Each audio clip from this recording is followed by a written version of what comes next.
DK ಸಂಪುಟ ಸೇರಲು ನಾಮುಂದು ತಾಮುಂದು. ಯಾರ ಪಟ್ಟ ಉಳಿಯುತ್ತೆ, ಯಾರದ್ದು ಉರುಳುತ್ತೆ. ದಿಲ್ಲಿಗೆ ದೌಡಾಯಿಸಿದ್ದಕ್ಕೆ ಹಾಲಿ ಸಚಿವರು.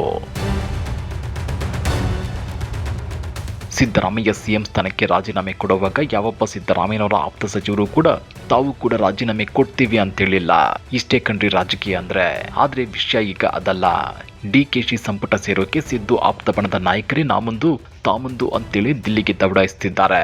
ಹಾಗಾದ್ರೆ ಯಾರ ಪಟ್ಟ ಉಳಿಯುತ್ತೆ, ಯಾರ ಪಟ್ಟ ಉರುಳುತ್ತೆ ಗೊತ್ತಾ? ಆ ಕುರಿತ ಇನ್ಸೈಡ್ ಮಾಹಿತಿಯನ್ನ ಬಿಚ್ಚಿಡ್ತೇವೆ. ಆದ್ರೆ ಅದಕ್ಕಿಂತ ಮೊದಲು ಹಲೋ ಕನ್ನಡ ಯೂಟ್ಯೂಬ್ ಚಾನಲ್ ಅನ್ನ ಸಬ್ಸ್ಕ್ರೈಬ್ ಮಾಡ್ಕೊಳ್ಳಿ. ಹಾಗೇನೇ ಪಕ್ಕದಲ್ಲಿರೋ ಬೆಲ್ ಬಟನ್ ಅನ್ನು ಪ್ರೆಸ್ ಮಾಡಿ. ಡಿಕೆ ಶಿವಕುಮಾರ್ ಇವತ್ತು ಕಾಂಗ್ರೆಸ್ ಶಾಸಕಾಂಗ ಪಕ್ಷದ ಹೊಸ ನಾಯಕರಾಗಿ ಆಯ್ಕೆಯಾಗುವ ನಿರೀಕ್ಷೆ ಇದೆ. ಹೊಸ ಸಚಿವ ಸಂಪುಟ ರಚನೆ ಹಾಗೂ ಅಧಿಕಾರ ಬದಲಾವಣೆ ಕುರಿತು ಸಿದ್ದರಾಮಯ್ಯ ಮತ್ತು ಡಿಕೆ ಶಿವಕುಮಾರ್ ಇಬ್ಬರು ಶುಕ್ರವಾರ ಕಾಂಗ್ರೆಸ್ ವರಿಷ್ಠರೊಂದಿಗೆ ಚರ್ಚೆ ನಡೆಸಿದ್ದಾರೆ. ಪರಿಸ್ಥಿತಿ ಹೀಗಿರುವಾಗಲೇ ಸಿದ್ದರಾಮಯ್ಯ ಸಂಪುಟದಲ್ಲಿದ್ದ ಕೆಲವು ಸಚಿವರು ಹೊಸ ಸಂಪುಟದಲ್ಲಿಯೂ ತಮ್ಮ ಸ್ಥಾನಗಳನ್ನು ಭದ್ರಪಡಿಸಿಕೊಳ್ಳಲು ಪ್ರಯತ್ನಿಸುತ್ತಿದ್ದಾರೆ. ಈ ಬಾರಿ ಸಂಪುಟ ಸ್ಥಾನದ ನಿರೀಕ್ಷೆಯಲ್ಲಿರುವ ಅನೇಕ ಶಾಸಕರು ಕೂಡ ರಾಷ್ಟ್ರ ರಾಜಧಾನಿಗೆ ತೆರಳಿದ್ದಾರೆ. ಹೊಸ ಸಚಿವ ಸಂಪುಟದಲ್ಲಿ ಹಳೆಯ ಮತ್ತು ಹೊಸ ಮುಖಗಳಿಗೆ ಅವಕಾಶ ನೀಡಲಾಗುತ್ತೆ ಅಂತ ಮೂಲಗಳಿಂದ ತಿಳಿದು ಬಂದಿದೆ. ಜಾತಿ ಪ್ರದೇಶವಾರು ಆದ್ಯತೆ ಹಾಗೂ ಸಿದ್ದರಾಮಯ್ಯ ಬೆಂಬಲಿಗರನ್ನ ಗಮನದಲ್ಲಿಟ್ಟುಕೊಂಡು ಸಮತೋಲನವನ್ನು ಸಾಧಿಸಲು ಪ್ರಯತ್ನಿಸಲಾಗುತ್ತಿದೆ. 4 ಡಿಸಿಎಂ ಹುದ್ದೆಗಳ ಸೃಷ್ಟಿಯೊಂದಿಗೆ ಸಿದ್ದರಾಮಯ್ಯ ಸಂಪುಟದಲ್ಲಿ ಹಲವು ಸಚಿವರನ್ನ ಉಳಿಸಿಕೊಳ್ಳದಿರಬಹುದು ಅನ್ನೋ ಊಹಾಪೋಹಗಳು ಹರಿದಾಡ್ತಿವೆ. ಸಂಪುಟ ರಚನೆ ಕುರಿತು ಪಕ್ಷದ ವರಿಷ್ಠರೊಂದಿಗೆ ಚರ್ಚೆಗಳು ಇನ್ನೂ ನಡೆಯುತ್ತಿವೆ. ಸಿದ್ದರಾಮಯ್ಯನವರ ಪುತ್ರ ಮತ್ತು ವಿಧಾನ ಪರಿಷತ್ ಸದಸ್ಯ ಯತೀಂದ್ರ ದಿಲ್ಲಿಯಲ್ಲಿ ಕಾಂಗ್ರೆಸ್ ಹೈಕಮಾಂಡ್ ಭೇಟಿ ಮಾಡಲು ತಮ್ಮ ತಂದೆಯೊಂದಿಗೆ ಬಂದಿರುವುದು ಅವರ ಸಂಪುಟ ಸೇರ್ಪಡೆ ಬಗ್ಗೆ ಊಹಾಪೋಹಗಳಿಗೆ ಕಾರಣವಾಗಿದೆ. ಸಿದ್ದರಾಮಯ್ಯನವರ ಸಂಪುಟದಲ್ಲಿದ್ದ ಕೆಲವು ಹಿರಿಯ ಸಚಿವರಾದ doctor G Parameshwar, MB Patil, KH Muniyappa, KJ George, Byrathi Suresh, Priyank Kharge ಮತ್ತು ಬೋಸರಾಜು ದೆಹಲಿಯಲ್ಲಿದ್ದಾರೆ. ಪಕ್ಷವು ಇವರಲ್ಲಿ ಕೆಲವರನ್ನ ಚರ್ಚೆಗಾಗಿ ರಾಷ್ಟ್ರ ರಾಜಧಾನಿಗೆ ಕರೆಸಿದೆ ಎನ್ನಲಾಗ್ತಿದೆ.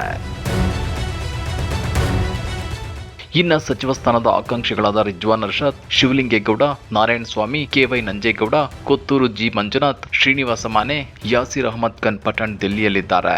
ಎಂಎಲ್ಸಿಗಳಾದ ನಾಸಿರ್ ಅಹಮದ್, ಸಲೀಂ ಅಹಮದ್ ಮತ್ತು ಅನಿಲ್ ಕುಮಾರ್ ಕೂಡ ರಾಷ್ಟ್ರ ರಾಜಧಾನಿಯಲ್ಲಿದ್ದಾರೆ. ನಾರಾಯಣ ಸ್ವಾಮಿ ಮತ್ತು ಕೆವೈ ನಂಜೇಗೌಡ ಸೇರಿದಂತೆ ಕೋಲಾರದ ಶಾಸಕರು ಎಐಸಿಸಿ ಮುಖ್ಯಸ್ಥ ಮಲ್ಲಿಕಾರ್ಜುನ್ ಖರ್ಗೆ, ಸಿದ್ದರಾಮಯ್ಯ, ಡಿಕೆ ಶಿವಕುಮಾರ್ ಮತ್ತು ಪಕ್ಷದ ಪ್ರಧಾನ ಕಾರ್ಯದರ್ಶಿ ರಣದೀಪ್ ಸಿಂಗ್ ಸುರ್ಜೇವಾಲಾ ಅವರನ್ನ ಭೇಟಿ ಮಾಡಿ ಜಿಲ್ಲೆಯ ಕೆಲವರಿಗೆ ಸಚಿವ ಸ್ಥಾನ ನೀಡುವಂತೆ ಮನವಿ ಮಾಡಿದ್ದಾರೆ.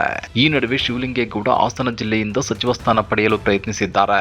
ಕಳೆದ ಸಚಿವ ಸಂಪುಟದಲ್ಲಿ ಅರಣ್ಯ ಸಚಿವರಾಗಿದ್ದ ಈಶ್ವರ್ ಖಂಡ್ರೆ ಗುರುವಾರ ಪ್ರಬಲ ಲಿಂಗಾಯತ ಸಮುದಾಯದ ಶಾಸಕರೊಂದಿಗೆ ಸಭೆ ನಡೆಸಿದ್ದಾರೆ ಅಂತ ವರದಿಯಾಗಿದೆ.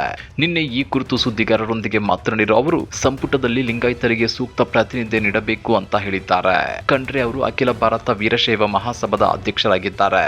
ನೂತನ ಕೆಪಿಸಿಸಿ ಅಧ್ಯಕ್ಷರ ಹುದ್ದೆಯ ಬಗ್ಗೆಯೂ ಮಾತುಕತೆ ನಡೆಯುತ್ತಿದೆ. ಹಿರಿಯ ಶಾಸಕ ಮತ್ತು ಮಾಜಿ ಸಚಿವ ಸತೀಶ್ ಜಾರಕಿಹೊಳಿ ಈ ಹುದ್ದೆಗೆ ಮುಂಚೂಣಿಯಲ್ಲಿದ್ದಾರೆ ಅಂತ ಹೇಳಲಾಗ್ತಿದೆ. ಅದೇನೇ ಇದ್ರೂ ಕರ್ನಾಟಕದ ನೂತನ ಮುಖ್ಯಮಂತ್ರಿಯಾಗಿ ಡಿಕೆ ಶಿವಕುಮಾರ್ ಪಟ್ಟಕ್ಕೇರುವುದು ಸೌಂಡ್ ಮಾಡ್ತಿದೆಯೋ ಇಲ್ವೋ ಗೊತ್ತಿಲ್ಲ. ಆದ್ರೆ ದೆಹಲಿಯಲ್ಲಿ ನಡೆಯುತ್ತಿರೋ ಸಚಿವ ಸಂಪುಟದ ರೇಸ್ ಮಾತ್ರ ನೆಕ್ಸ್ಟ್ ಲೆವೆಲ್ ತಲುಪಿದೆ.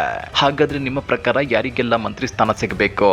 ಸತೀಶ್ ಜಾರಕಿಹೊಳಿ ಕೆಪಿಸಿಸಿ ಅಧ್ಯಕ್ಷರಾಗಬೇಕಾ? ಕಮೆಂಟ್ ಮಾಡಿ, ವಿಡಿಯೋ ಲೈಕ್ ಮಾಡಿ, ಶೇರ್ ಮಾಡಿ. ಇಂಥ ಮತ್ತಷ್ಟು ರೋಚಕ ರಾಜಕೀಯ ಸುದ್ದಿಗಳನ್ನ ಮಿಸ್ ಮಾಡದೆ ನೋಡ್ಬೇಕು ಅಂದ್ರೆ ಹಲೋ ಕನ್ನಡ ಯೂಟ್ಯೂಬ್ ಚಾನಲ್ ಅನ್ನ ಸಬ್ಸ್ಕ್ರೈಬ್ ಮಾಡ್ಕೊಳ್ಳಿ.